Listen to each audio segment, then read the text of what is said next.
السلام عليكم ورحمة الله. 3 أسئلة مهمة عن زيت الفرامل أو سائل المكابح. يا ترى هيكون عندك إجابات قاطعة ليهم ولا لأ؟ أول سؤال: وأنت ماشي بالسيارة زيت الفرامل بيسخن ولا لأ؟ ولو بيسخن بيسجل درجة حرارة كام؟ وهل السخونة دي هتأثر على أدائه ولا مش هتأثر؟ تاني سؤال: لو لقيت إن زيت الفرامل عندك أصبح أسود، في الحالة دي تزوده ولا تغيره؟ ولو غيرته هيحصل مشاكل؟ ولو حصل مشاكل إيه السبب؟ ثالثا: زيت الفرامل شره جدا للرطوبة، هل في عندك أداة أو وسيلة تقدر تختبر بيها مستوى الرطوبة في سائل الفرامل علشان تعرف تحكم معاه تغييره جه ولا لسه؟ لو ما عندكش إجابات قاطعة لل3 أسئلة دول هتحتاج تشوف الفيديو ده للنهاية، لأنه هيضيف كتير جدا لمعلوماتك عن زيت الفرامل. بعد قيادة لمدة ساعة كاملة في الازدحام، قررت أقف وأفك إطار وأقيس درجة حرارة مكونات الفرامل.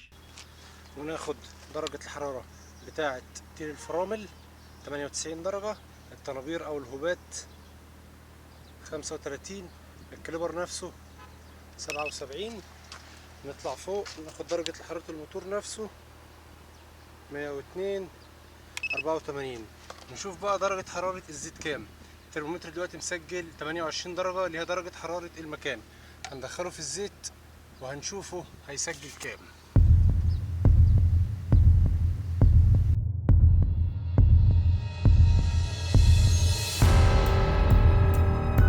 مسجل 59 درجة مئوية. كده عرفنا ان زيت الفرامل بيسخن في اثناء الاستخدام، مع العلم ان في الصيف درجة الحرارة بتزيد عن كده. طيب المعلومة دي هتنفعنا في ايه؟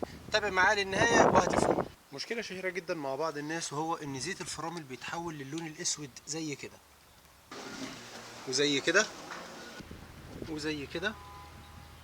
تغيير زيت الفرامل وهو بالشكل ده 50% بينجح و50% بيعمل مشاكل في منظومة الفرامل. لو ما تعرفش السبب تابع معايا للنهاية. 3 سرنجات، الأولى فيها هواء بس، لو جيت مسكت السرنجة وضغطت بصباعي من فوق وقفلت وجيت أضغط في قابلية للانضغاط، لأن الهواء ببساطة قابل للانضغاط. السرنجة التانية تلتينها زيت والتلت الأخير هواء، لو جيت أقفل وجيت ضغطت بصباعي الوسيط اللي هو الزيت فيه قابلية للانضغاط بفعل وجود هواء جواه. السرنجة التالتة كلها زيت، لو جيت قفلت بصباعي وجيت ضغطت مفيش قابلية للانضغاط، لأن ببساطة زيت المكابح غير قابل للانضغاط، أو بمعنى أصح بيتحمل لحد 1200 بي اس اي. كده انت شفت اختبار واثر وتجربه. يا ترى عرفت تكون فكره عن علاقتهم ببعض وعلاقتهم بكل مشاكل زيت الفرامل في السياره؟ خلينا نبدا شرح وشغل عملي بعد الفاصل باذن الله. ودلوقتي تقدر تتابعنا على صفحتنا الرسمية على الفيسبوك، غرائب السيارات وطرق إصلاحها. بنقدم فيها كل فكرة جديدة وطريفة وهادفة، والأهم موفرة في مجال السيارات، ونسعد بانضمامك لنا. اولا زيت الفرامل او سائل الفرامل هو عبارة عن سائل هيدروليكي بينقل القوة من دواسة الفرامل او مصدر الفرامل للاربع كليبرات اللي موجودة على اطارات السيارة علشان تعمل لها ايقاف.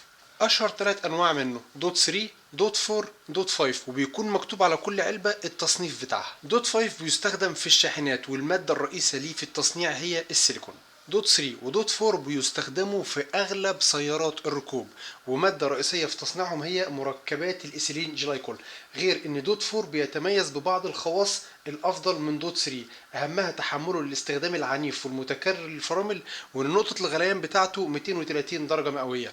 دوت 3 ارخص من دوت 4، لكن دوت 4 افضل من دوت 3. سوائل الجلايكول بصفة عامة في الكيمياء استرطابية، بمعنى ان هي بتجذب وبتستوعب الماء، او بلهجة ابسط خالص شرهة جدا للرطوبة، ورغم كده بتأدي وظيفتها في ظل وجود الرطوبة فيها، بشرط ان نسبة الرطوبة دي لا تزيد عن 2%. اسباب امتصاص السوائل دي للرطوبة هي كالتالي: اولا لو فتحت غطا العلبة بتاعة سائل الفرامل او خزان الفرامل وسبته لفترة كبيرة مفتوح في جو شديد الرطوبة. ثانيا لو واحد من الاورنج او الاويل سيل اللي موجود في اي جزء من اجزاء دورة الفرامل حصل له تهتك ولو بسيط، في الحالة دي هو بيسرب الزيت، وعن طريق التسريب ده بيبدأ الزيت اللي موجود في الدورة يمتص الرطوبة من الخارج.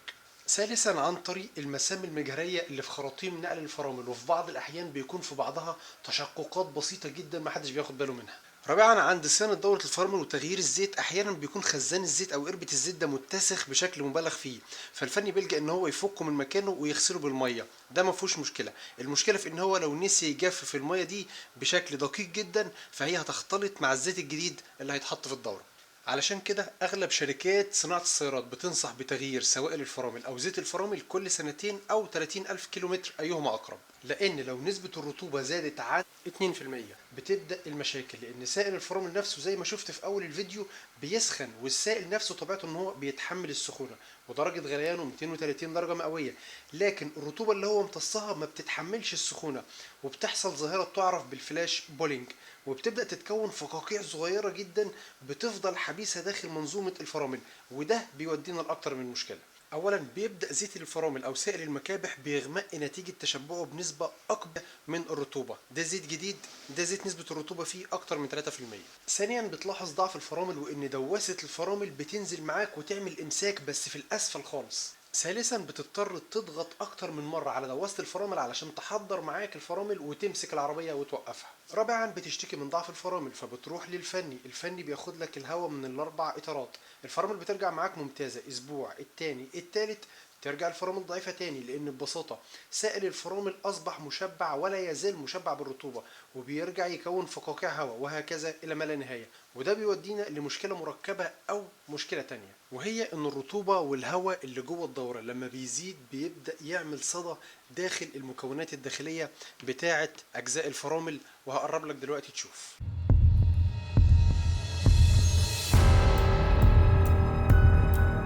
ونطلع البستون الداخلي للماستر العمومي بتاع الفرامل ونشوف الوضع من جوه عامل ازاي.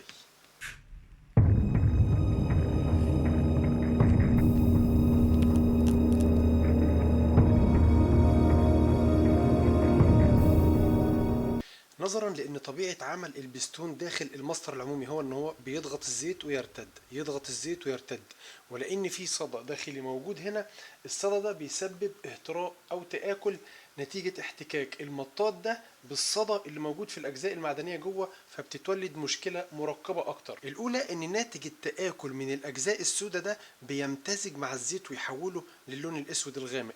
النتيجة التانية إن نتيجة الأجزاء المطاط دي اتاكلت، فالكبس أو الضغط بتاع الفرامل بيهرب وبيرتد للخلف، فينقص معاك مستوى زيت الفرامل ويضعف معاك السيارة في الفرامل عموما. مشكلة الرطوبة مع زيت الفرامل ونتائجها كانت سبب رئيسي لضرورة وجود أداة أو وسيلة نقيس بيها نسبة الرطوبة في الزيت، ومن هنا ظهرت البريك فلويد تيستر أو أداة اختبار سائل الفرامل.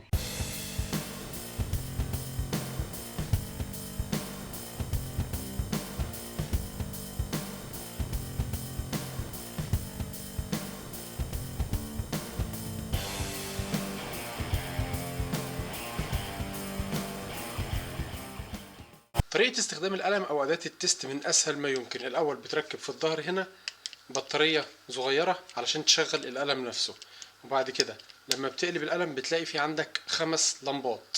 اللمبة الأولى واللي هي بتنبهك إن البطارية اللي أنت ركبتها كويسة ولا لأ. اللمبة التانية بتقولك إن نسبة الرطوبة في زيت الفرامل أقل من 1%. اللمبة دي لما تنور معناها نسبة الرطوبة 2% بالظبط، ودي كده تقدر تسميها الحدود الآمنة. هنا دي لو نورت معناها إن نسبة الرطوبة 3% ومعناها غير الزيت في أقرب فرصة ممكنة. دي لو نورت معناها إن نسبة الرطوبة أعلى من 4% ومعناها غير الزيت فورا.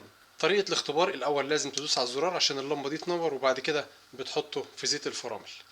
هنا نورت معايا اللمبة التانية اللي هي 2%، ومعناها ان حتى الزيت رغم ان لونه غامق شوية الا انه مازال في الحدود الامنة. نجرب الزيت الجديد. اللمبة اللي تحت بس هي اللي نورت، ومعناها ان نسبة الرطوبة اقل من 1% اللي هو الطبيعي. القلم ده جاي من موقع بنجود الصيني، وهقول لك دلوقتي على ايجابياته وسلبياته. بالنسبه للسلبيات، البلاستيك اللي هو مصنوع منه بلاستيك عادي، يعني مش حاجه فخمه قوي، مش حاجه تشدك او تخطفك. السلبيه الثانيه ان كان مكتوب كلام باللون الابيض مكتوب هنا في الظهر بريك فلويد تيستر، لما استخدمته اكتر من مره في زيت الفرامل الكلام ده اتمسح.